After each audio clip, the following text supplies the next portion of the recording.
Hello everyone, welcome back to my YouTube channel. I am Manish. तो मैं आज आपको बताने वाला हूँ, मेरी ये सर्टिफाइड कॉपी है सीए फाइनल एफआर की, राइट।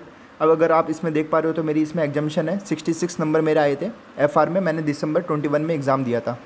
तो मैं आपको इस वीडियो में आप कैसे एग्जामिशन स्कोर कर सकते हो एफआर में। जैसे कि आपको सभी को पता होगा, एफआर बहुत वास्ट सब्जेक्ट है इसमें अपने फर्स्ट ग्रुप में, ठीक है।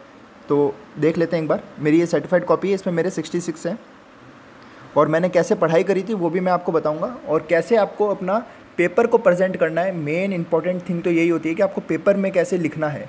कोई भी अगर सॉल्यूशन है तो उसको कैसे लिखेंगे तो वो देख लेते हैं एक बार जल्दी से। जैसे कि क्वेश्चन नंबर 4 है ये, और क्वेश्चन नंबर 4 जो था वो लीज़ के ऊपर था। जैसे कि इंड एस 116 आप सभी को पता होगा, लीज़ का इंड एस 116 होता है, राइट। एक सेकेंड, हाँ, इंड एस 116। तो इसके अंदर आप नॉर्मल क्या कर सकते हो, आपको हमेशा कोशिश करना है कि अगर कोई भी क्वेश्चन आता है तो पहले उसका इंडेक्स का नाम लिखिए, ठीक है। बाकी अगर कोई भी मान लो कोई केस बना के दे रखा है तो केस वगैरह थोड़ा बहुत लिख दो, या फिर कोई डेफिनेशन लिख दो, तो उसके भी कहीं ना कहीं 1 या 2 नंबर होते हैं, ठीक है। और इसके अंदर, इस क्वेश्चन के अंदर मैंने क्या गलती करी थी, अगर आप देखोगे ये क्वेश्चन था, अगर ये क्वेश्चन 10 नंबर का था, ठीक है, 10 मार्क्स का था। अब इसमें कहीं ना जैसे कि हमें पता है कि एक तो होता है कि एंड लीज लिखा है कहीं, है ना, या फिर लिखा है इनिशियल लीज। अगर इनिशियल लीज लिखा हुआ रहता है तो हमें फर्स्ट ईयर में उसको फैक्टर नहीं करना होता, राइट। जैसे कि अगर आप देख पाओगे ना यहाँ पर, ये जैसे मैंने फर्स्ट ईयर में इसको क्या कर दिया, फैक्टर कर दिया। फैक्टर नहीं करना था मुझे, यहाँ पर 1 लेना था। अब देखो पूरा सॉल्यूशन मेरा सही है, लेकिन मैंने क्या करा, इनिशियल लीज लिखा हुआ था, उसकी जगह मैंने इसको एंड लीज करके सॉल्यूशन कर दिया। अब इसमें देखो मेरे को एक भी नंबर नहीं दिया इन्होंने, ठीक है। जैसे कि आप देख पा रहे हो ये लास्ट है ना, देखो यहाँ पर एक भी नंबर नहीं दिया। 10 नंबर का क्वेश्चन था, इसमें एक भी नंबर नहीं मिला। तो आपको ध्यान क्या रखना है, अगर क्वेश्चन पूरा सही है आपका तभी आपको पूरे नंबर मिलेंगे। अगर आपने छोटी भी गलती कर दी ना, यही छोटी मोटी गलतियाँ होती है। अगर देखो ये क्वेश्चन मुझे पूरा अच्छे से आता था, मैंने क्या करा, ध्यान क्या चीज़ नहीं दी, इनिशियल लीज मैंने वो देखा नहीं और मैंने एंड लीज करके इसको कर दिया, ठीक है। तो इसमें एक भी नंबर नहीं मिला मुझे। तो आपको ये भी देखना है, देखो अगर फर्स्ट क्वेश्चन अगर आपका गलत हो गया, इसका मतलब ये नहीं है कि आपको वो एग्जामिनर सोचेगा कि नहीं यार इसको कुछ नहीं आता है, ऐसा कुछ नहीं होता। अगर आप आगे सही लिखते हो तो आपको बहुत अच्छे नंबर मिलेंगे, और एफआर स्कोरिंग भी है, ऐसे कोई दिक्कत नहीं है, ठीक है।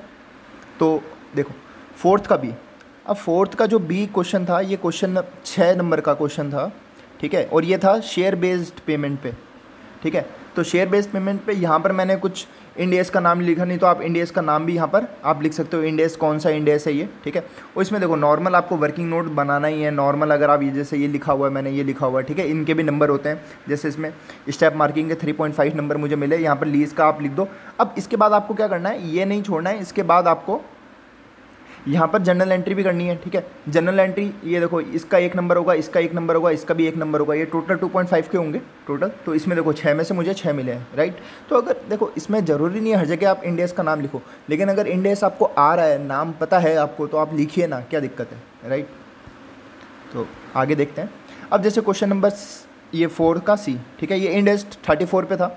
ये नॉर्मल क्वेश्चन था। देखो यहाँ पर है ना, ऐसा ज़रूरी नहीं है कि आप अलग से वर्किंग नोट बनाओ, आप यहाँ पर भी लिख सकते हो, यहाँ पर दिखा दो थोड़ा बहुत, है ना, यहाँ पर कैलकुलेशन दिखा दो, ठीक है। तो ये नॉर्मल, अगर आप टेबल नहीं भी बनाओगे, टेबल नहीं भी बनाओगे तो भी चलेगा, ऐसे कोई दिक्कत वाली बात नहीं है, ठीक है।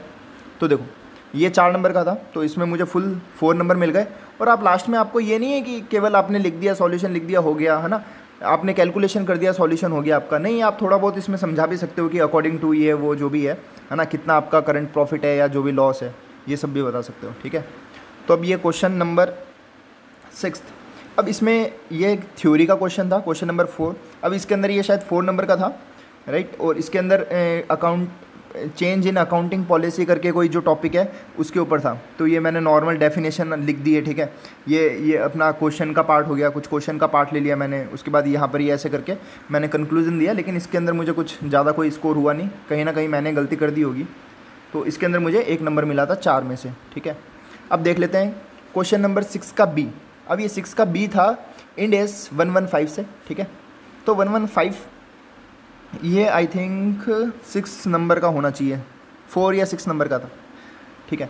तो देख लेते हैं ये नॉर्मल, देखो यहाँ पर आप वर्किंग नोट बता दो थोड़ा बहुत। यहाँ पर जनरल एंट्री तो आपको करनी ही है, ठीक है। जनरल एंट्री भी वही करनी है जो आईसीएआई के मॉड्यूल में दे रखा है। जैसे वर्ड क्या दे रखा है वही लिखना है आपको, ठीक है। Employ benefit expenses, security deposit करके, ये सब आप सभी को ध्यान होगा, तो भी मैंने आपको बता दिया।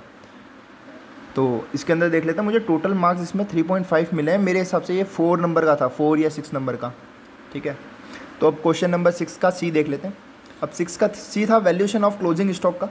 ये नॉर्मल चैप्टर 1 में से था शायद, तो ये भी इसमें मुझे फुल मार्क्स ही मिला है। इसमें देखो वर्किंग नोट आप बता सकते हो, नॉर्मली वर्किंग नोट पहले आपको वर्किंग नोट बताओ, पहले बताओ या बाद में बताओ, ऐसे कोई दिक्कत नहीं है। आप इंडेस का नाम लिख सकते हो, इंडेस 112, सॉरी ये इन्वेंट्री का था, ठीक है। इन्वेंट्री में आपको वैल्यूएशन ऑफ क्लोजिंग स्टॉक इसमें बताना था, तो नॉर्मली आप वर्किंग नोट बता दो और आगे देख लो। यहाँ पर कोई टेबल बनाने की ज़रूरत नहीं है, आप नॉर्मल ऐसे भी लिख सकते हो, कोई दिक्कत नहीं है, लेकिन सॉल्यूशन आपका सही होना चाहिए, ये चीज़ ध्यान रखना है। 5 नंबर का था, 5 में से आपको 5 मिलेंगे, इसमें कोई दिक्कत नहीं है, ठीक है। क्वेश्चन नंबर 6 का डी। अब ये था कंसोलिडेशन फाइनेंशियल स्टेटमेंट में से, ठीक है। तो देखो यार, हर जगह आपको है ना वर्किंग नोट तो बना के चलना है, ठीक है। ये वर्किंग नोट के भी नंबर हो रहे हैं, अगर आपको पता है ना ये वर्किंग नोट है, तो फिर आपको क्या अलग से नहीं करना पड़ेगा। वर्किंग नोट ही आपने बना रखा है, उसके बेस पे ये इसका सॉल्यूशन, इसका सॉल्यूशन, इसका सॉल्यूशन दे दो, ठीक है। आगे देखिए, अब ये शायद मैंने यहाँ पर कहीं ना कहीं गलती कर दी होगी, है ना। तो इन्होंने कितने नंबर दिए हैं मुझे इसमें देख लेते हैं। ये भी वर्किंग नोट ही था नॉर्मल, तो इसमें मुझे 4.5 मिले हैं, राइट। 4.5 ये 5 नंबर का था, उसमें जो मैंने गलती करी उसका 0.5 नंबर इसमें इन्होंने काट लिया, ठीक है। हाँ, तो क्वेश्चन नंबर 3। अब क्वेश्चन नंबर 3 देख लेते हैं। ये है इंड एस 21। इंड एस 21 क्या है? The effect of change in foreign exchange rate वाला है ये। इसमें मैंने इंडेस का नाम नहीं लिखा, आप इंडेस का नाम भी लिख सकते हो पहले नॉर्मली, और उसके बाद मैंने इसमें डायरेक्ट इतना टाइम नहीं था तो मैंने नॉर्मली जनरल एंट्री कर दिया। और यहाँ पर अगर थोड़ा बहुत आप समझा भी सकते हो तो ये वर्किंग नोट समझा दो, फिर उसके बाद एंट्री कर दो। ये एंट्री मेरी गलत थी शायद, तो इसमें मुझे कोई नंबर इन्होंने दिया नहीं होगा। ये 5 नंबर का क्वेश्चन था, तो मुझे इन्होंने देखो केवल 2 नंबर दिए हैं। 2 नंबर क्यों दिए हैं? क्योंकि ये भी मेरा पूरा गलत ही है, ठीक है। मुझे इतने सही से आता नहीं था क्वेश्चन, ये नॉर्मल मैंने अटेंड कर लिया। हाँ, तो क्वेश्चन नंबर 3 का बी देखिए। अब 3 का बी था इंड एस 12 में से। इंड एस 12 आपको सभी को पता होगा, इनकम टैक्स वाला है, ठीक है। तो इसके अंदर नॉर्मल आप ये देखो, जैसे ये मैंने समझाया यार, नॉर्मल आप समझा दो इनकम टैक्स का क्या क्या ट्रीटमेंट होता है, क्या क्या नहीं होता है। तो इसके भी कहीं ना कहीं आपको नंबर नहीं भी मिले तो ये रहता है कि यार मतलब आपने लिख रहे हो इंड एस, आपका वो नाम पता है आपको, तो वो जो कॉपी चेक करेगा वो भी सोचेगा कि यार आपको नॉलेज है, ठीक है। तो इसके बाद ये जनरल एंट्री आपको करनी है नॉर्मली। तो ये जनरल एंट्री ये 5 नंबर का था, तो इसमें मुझे 5 हाँ आई थिंक 5 का था, 5 का था, तो उसमें से 3 नंबर दिए। ये शायद कहीं ना कहीं मैंने थोड़ा बहुत गलत कर दिया था यहाँ पर। तो क्वेश्चन नंबर 3 का सी देख लेते हैं। क्वेश्चन नंबर 3 का सी था 115 में से revenue from contract with customer, ठीक है। तो ये था आई थिंक 10 नंबर का क्वेश्चन था। तो आप इसके अंदर इंड एस का नाम भी लिख सकते हो। मैं पहले ही आपको बता रहा हूँ, अगर आपको इंड एस का नाम पता है तो आप इंड एस का एक देखो, मुश्किल से 10 सेकंड या 20 सेकंड लगेंगे आपको, आप केवल एक लाइन में इंड एस का नाम लिख दोगे तो ज़्यादा अच्छा रहेगा, ठीक है। तो ये मैंने वर्किंग नोट यहाँ पर, ये मैंने वर्किंग नोट दे दिया। वर्किंग नोट आप बनाओगे, ठीक है। उसके बाद आपको स्टार्ट करना है। तो स्टार्ट करना, देखो कोई ज़रूरी नहीं है कि आप यहाँ पर ये लाइन खींचो, टेबल बनाओ, ऐसा कुछ नहीं है। अगर आप नॉर्मली लिखोगे ना, देखो ये पता चल रहा है ना, ये सीक्वेंस में एकदम, है ना। तो ये अगर आप देख पा रहे हो तो ठीक है। और उसके बाद ये थोड़ा बहुत आप लिख दो, मतलब थोड़ा बहुत क्लियरिटी से लिखोगे जिससे उसको समझ में आ जाए बंदे को कि आपने कैसे लिखा है, क्या लिखा है। तो ये 10 नंबर का था। मुझे इसमें टोटल इन्होंने कितने दिए हैं? 10 नंबर, टोटल 10 नंबर आए हैं इसमें, ठीक है। आगे देख लेते हैं। अब क्वेश्चन नंबर 2, सबसे पहले ये क्वेश्चन नंबर 2 है, जो ये बिजनेस कॉम्बिनेशन का क्वेश्चन था, जो कि 14 नंबर का था, राइट।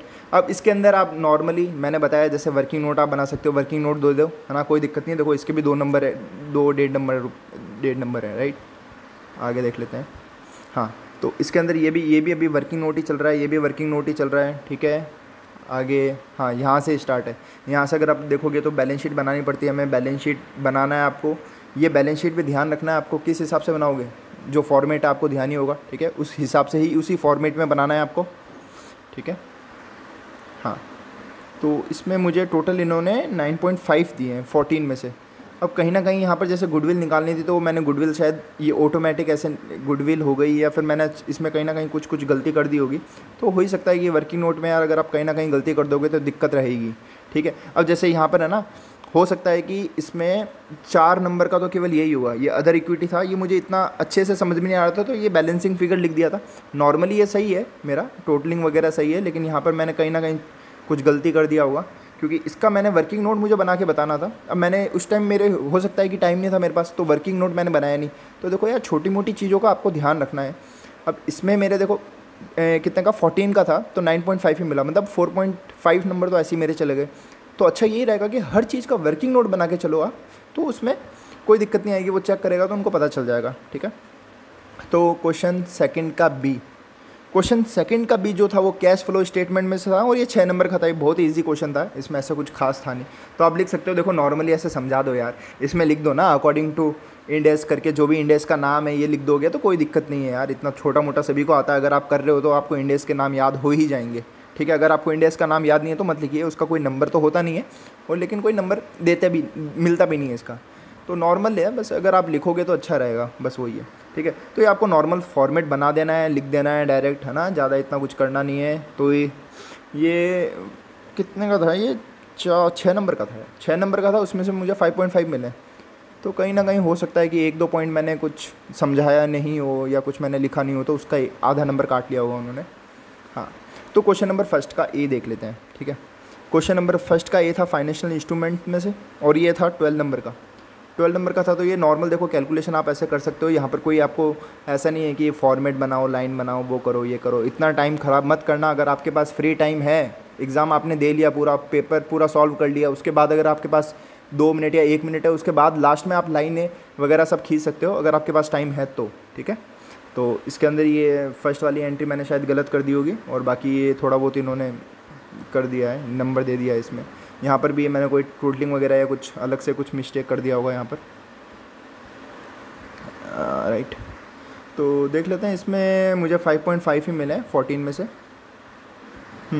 अब क्वेश्चन नंबर फर्स्ट का भी, ये था इंडेस 101 में से, इसमें 6 पॉइंट थे, और ये था 8 नंबर का, 8 नंबर का था। तो इसमें नॉर्मल ये एंट्री वगैरह तो आपको करनी ही है, इसमें एंट्री का ही था मेन, है ना। तो टोटल इसमें आई थिंक मुझे 3 नंबर मिले हैं, राइट, ये 3 नंबर मिले हैं। अब देख लेते हैं, एक बार बात कर लेते हैं यहाँ पर, जैसे कि आपको लिखा है यहाँ पर, देखो नंबर कितना है, 63 है ना, 63 नहीं है वो, कहीं ना कहीं तो मैं आपको कहीं ना कहीं कोई क्वेश्चन गलत होता है, कुछ होता है तो बोनस मार्किंग मिल जाता है। तो टोटल मुझे इसमें 66 नंबर मिला है, ठीक है, इसमें 66 नंबर मिला है। और आपको अब ध्यान क्या रखना है, एक बार ये देख लेते हैं, ठीक है। तो देखो जो ICAI का मॉड्यूल है, अगर आप उसको बहुत ही अच्छे से करके जाओगे, बहुत ही अच्छे से करके, मतलब देखो ऐसे क्वेश्चन तो बहुत सारे हैं, आप कितने क्वेश्चन कर लोगे, है ना। आपको भी पता है, बहुत ही हमारा जो फर्स्ट ग्रुप सेकंड ग्रुप है सभी वास्ट है, और सबसे बड़ा जो वास्ट सब्जेक्ट है आपका ये FR है, ठीक है। FR के अंदर आप ध्यान क्या रख सकते हो, मेनली आपको जो ICAI के मॉड्यूल में जो भी क्वेश्चन है वो एक बार आप अपने हाथ से प्रैक्टिस करना है, ऐसे ऑडिट नहीं करना। ऑडिट का मतलब ये ना, आपने ऊपर से देख लिया, ऊपर से देख लोगे, जब एग्ज़ाम में बैठ के एग्ज़ाम दोगे तब आप सारा भूल जाओगे, आपको पता ही नहीं चलेगा यार ये स्टेप यहाँ पर लिखना है, ये ऐसे लिखना है, ये वैसे लिखना है, आपको कुछ नहीं पता चलेगा, पता नहीं लग पाएगा आपको।